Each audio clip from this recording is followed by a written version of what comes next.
Bueno, y estamos de regreso con más de su matinal a la media mañana, el matinal de los ariqueños, y en este momento nos vamos a quedar con el espacio de conversación, saludando a quienes de la casa, por supuesto, y en este bloque muy interesante para que usted tome en cuenta el doctor Marco Antonio Aguirre Bonillo. Doctor, ¿cómo está? ¿Cómo le ha ido? Hola, buenos días, gusto saludarte, ¿cómo estás tú? Muy bien, doctor, muchas gracias. Interesante tema el del día de hoy y habla sobre la influenza. Vamos a hablar de este tema que es muy importante y sobre todo que estamos en plena campaña.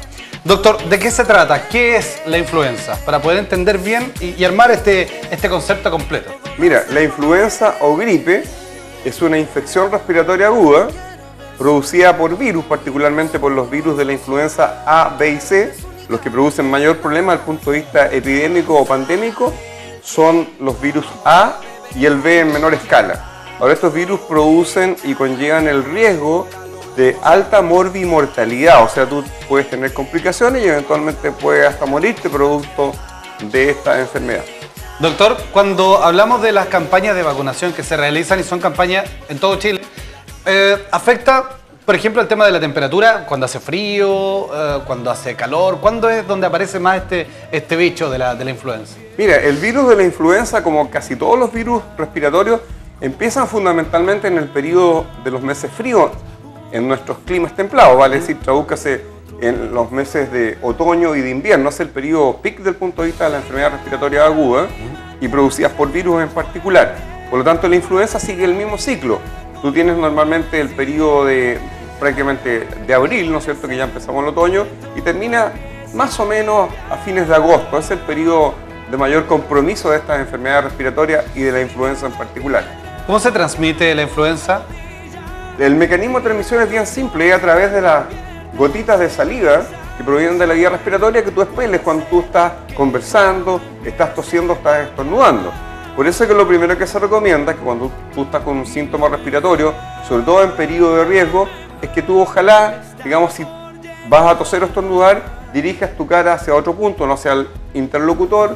Por otro lado, ojalá te coloques la mano, digamos, a nivel de la boca o de la nariz, ¿no es cierto? Te laves las manos varias veces al día porque los virus quedan en las manos y pueden contagiar a otras personas, y tienes que tener cuidado también de no darle besos a las personas en ese periodo al menos, claro, porque nuestra costumbre, digamos, occidental en general, por lo menos en los países latinos, es mucho beso, digamos. Claro, sí. Claro, el beso es muy romántico, digamos, pero en periodo de epidémico respiratorio e infecciones no conviene mucho. Y lo otro que es importante, no ir a hacer visitas sociales.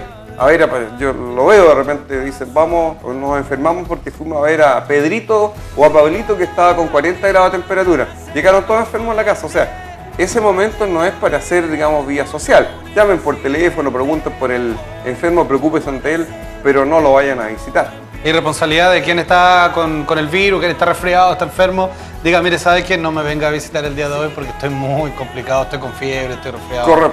Claro, corresponde, y por otro lado, si la persona sabe, no lo vaya a visitar, digamos. Doctor, hay otra de las cosas que, bueno, lo hemos hablado en otras oportunidades, pero por ejemplo, con el pañuelo de tela generalmente, que, bueno, ya no se ocupa mucho, pero hay muchas personas, los adultos sobre todo, que todavía andan con el clásico pañuelito en el bolsillo, con el pañuelito de tela. Eso tenemos que descartarlo de una. Mira, yo creo que sí, el ideal es usar elementos desechables, pañuelos desechables, son más higiénicos, pero el pañuelo de tela cumple una función más bien, yo diría que casi de ornamentación, por llamar de alguna manera. Y yo creo que desde el punto de vista higiénico, desde el punto de vista de salud y particularmente enfermedad respiratoria, no, el pañuelo desechable y la mascarilla es mucho más conveniente, digamos. Doctor, hablemos de los síntomas. ¿Cuáles son los síntomas que se van presentando cuando uno tiene influenza? ¿Cómo saber, cómo detectar? Mira, en un periodo de otoño o de invierno que tú empieces con un cuadro de fiebre alta, que te sientas decaído, que tengas dolores de cabeza,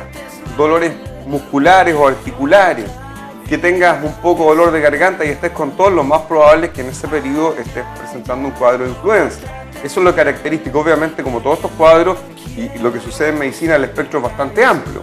Desde algún paciente que a lo mejor hace el contagio con el virus y no presenta síntomas, aquel paciente que prácticamente presenta la enfermedad, hace una complicación, queda hospitalizado por una neumonía, por un cuadro, digamos, de insuficiencia respiratoria aguda, y finalmente algún otro, los menos, que pueden fallecer. Los niños, para detectar que existe este tipo de enfermedad, pero en los más pequeñitos. Es exactamente lo mismo. ¿Cómo puedes detectar cuando los niños no pueden hablar y decir, papá, me siento mal, mamá, me siento mal? Bueno, obviamente tienen algunos de los factores que acaba de mencionar, pero para decir, ya, bueno, efectivamente ya es complicado. Mira, el espectro niño es bien amplio. Ajá. O sea, porque de niño, digamos, uno puede entender un recién nacido que tenga 15 o 20 días de vida, o un lactante que tenga un año, o un preescolar que tenga 4 o 5 años, o un escolar que tenga a lo mejor 10 años, o un adolescente que tenga 17 años. O sea, el espectro es amplio, pero en general, digamos, el síntoma fundamental que casi siempre está presente es el cuadro de fiebre y alguna sintomatología respiratoria asociada, me refiero a los más pequeños, claro. Pues no te van a decir que le duele digamos, en la cabeza ni el cuerpo, pero ese niño va a estar irritable, va a estar lloroncito, no va a querer comer, va a estar con fiebre, a lo mejor puede tener algo de catarro, moquillo por la nariz o algo de tos, pero es más, digamos, oculto, digamos, el cuadro que lo que es en una persona más grande que te va a contar los síntomas. Ahora, si hablamos del tratamiento, ¿cuál es la forma de poder tratar esta enfermedad, este virus? ¿Cómo funciona el esquema? Como todas las enfermedades, hay un tratamiento general que es el sintomático. Mantener al paciente aislado para que no contagie a más personas, mantenerlo en reposo para que la energía del organismo realmente se destine, no a actividades musculares, sino que fundamentalmente a eliminar este agresor que es el virus, mantener una dieta liviana, no es el momento de subir de peso, tomar bastante líquido, ¿no es cierto? Una alimentación liviana, cosas más bien frescas y eventualmente usar algún tratamiento si tienes dolor de cabeza o fiebre, algún antipirético para la fiebre o algún analgésico para el dolor, digamos. Y eso es la parte general. Después viene la parte específica que tú puedes empezar a usar algunos medicamentos de tipo antiviral. Esos medicamentos que son generalmente inhibidores de la neuroaminidasa, son medicamentos que te van a ayudar a controlar, ¿no es cierto?, lo que es la infección del virus propiamente tal. Pero esos medicamentos hay que, como los Celtamivir, ¿no es cierto?, el Sanomivir, eso tienes que ocuparlo tú prácticamente en las primeras 36 horas del partido del cuadro. Si ya llegan más allá de las 48 horas no tiene sentido ocuparlo porque no tienen efecto. La forma de prevenir, tanto como para los más pequeños y los adultos, ¿cómo se puede prevenir la influenza? Mira, la medida más efectiva para prevenir es la vacunación, pero vamos a empezar con las medidas previas, lo que decíamos recién. Sí. El paciente debe ser aislado, tienes que tener cuidado que no ande tosiendo, estornudando encima de los otros, lavarse las manos muchas veces al día, especialmente si está con síntomas o si ha tocado a alguna otra persona que esté contagiada, tener cuidado de usar a lo mejor mascarillas desechables, pañuelos desechables, ¿no es cierto? No andar escupiendo en el suelo, porque quedan los virus y puede contagiar, o en la superficie, digamos, de las muebles o de las mesas. Si uno anda en un lugar, evitar lugares hacinados donde haya mucha gente. En Santiago no se puede evitar el Transantiago, pero si estamos en periodo epidémico no nos vayamos a meter a una discoteca, digamos, claro, para bailar chic to chic más encima. No, claro, estar pegadito ahí bailando. Claro. Ahora, el mismo caso, Sí. pero lo llevamos a donde están los más pequeñitos, por ejemplo, en los jardines infantiles, donde hay niños que están enfermos. Si por ejemplo yo veo que mi hijo está enfermo, evitar enviarlo al jardín. Pero evidente, o sea, recuerda que más o menos el periodo de transmisión del virus hacia otra persona y en los niños entre ellos, digamos, es mucho más largo en los más pequeños, dura por lo menos una semana, puede empezar antes que tengan los síntomas y durar más o menos alrededor de una semana, 8 o 10 días. Por lo tanto, la mamá cree que el niño se mejoró porque el niño ya no está con fiebre y a lo mejor tiene un poquito de moquito, pero está esparciendo y difundiendo el virus a diestra y a siniestra, hacia adelante y hacia atrás, así que hay que tener cuidado. Y lo otro es la parte de prevención. Hay medicamentos también, estos inhibidores de la neuroaminidasa se pueden usar también. ¿Sí? Y obviamente lo que decíamos, el más efectivo de todo es la vacunación anti-influenza, antigripal. Cuando hablamos de la vacuna antigripal, anti-influenza, ¿para quiénes va dirigido? ¿Quiénes son las personas que deben vacunarse? Mira, hay grupos que se llaman diana o grupos, digamos, objetivos. Esos grupos fundamentalmente van por edades. Los niños de los 6 meses hasta los 5 años, 12 meses y 29 días tienen que vacunarse todos.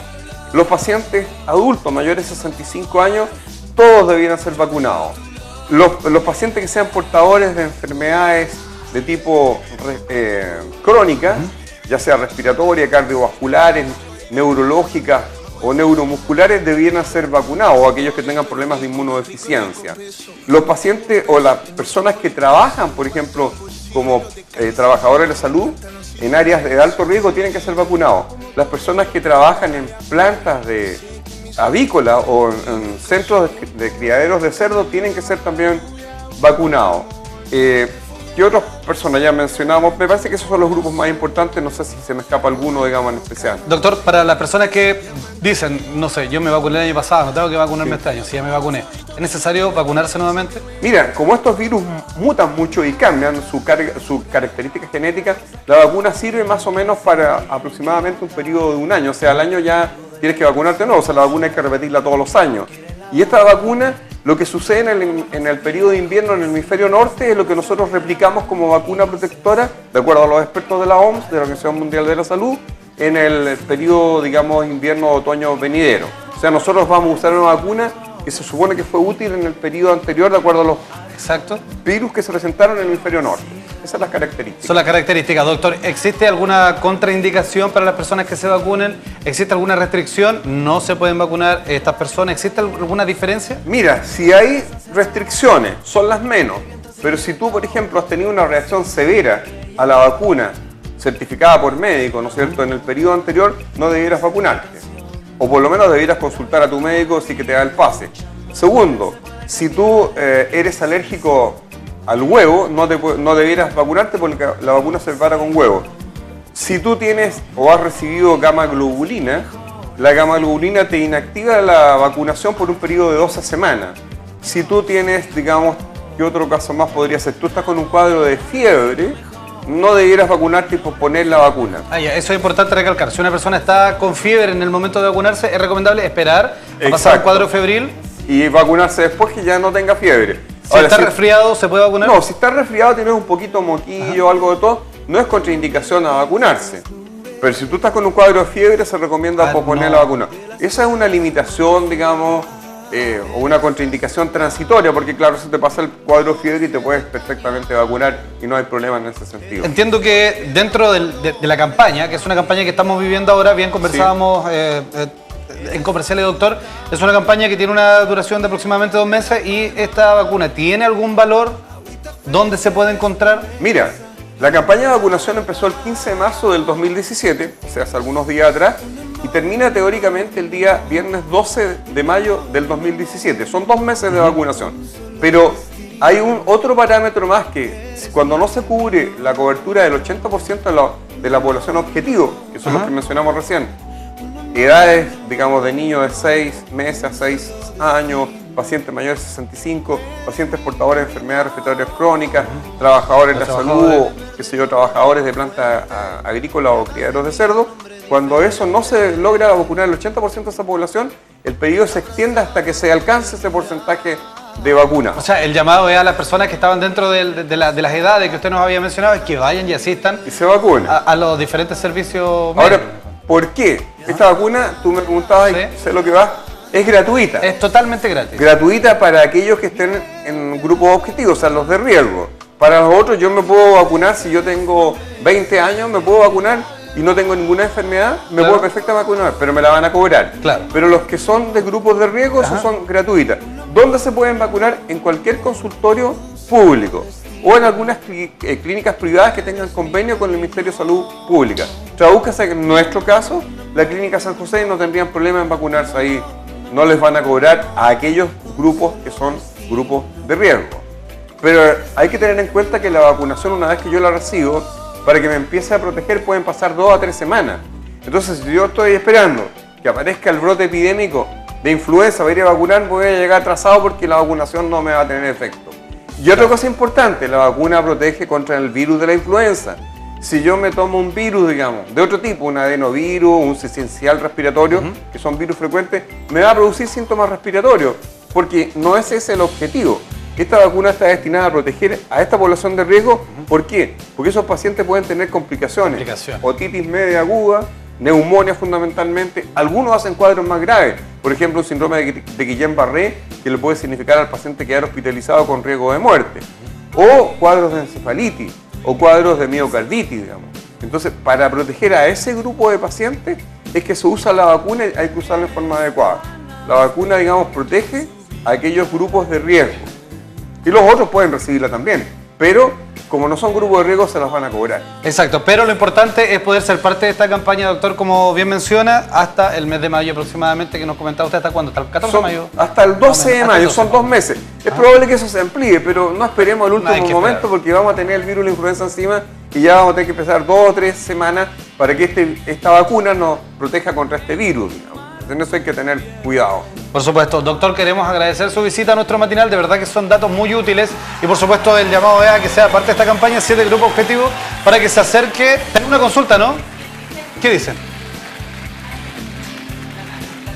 Ah, ya, mira la pregunta.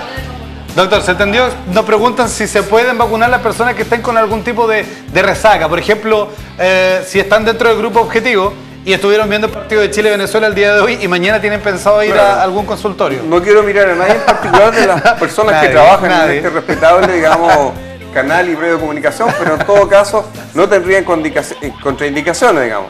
A no ser que estuviesen, digamos, botados en el suelo, obviamente ahí les va a costar levantarse, pero normalmente no tienen contraindicación. No habría ningún problema. No, ninguna. Perfecto, ahí estaba la consulta para uno de nuestros televidentes. Muchas gracias, doctor, que esté muy bien. Gracias a ti por la invitación, muchas gracias. Estuvimos conversando con respecto a la influenza y la vacunación antigripal con el doctor Marco Antonio Aguirre Bonilla. Nos vamos a quedar con una pausa comercial y vamos a regresar de inmediato con más de su matinal a media mañana. Volvemos.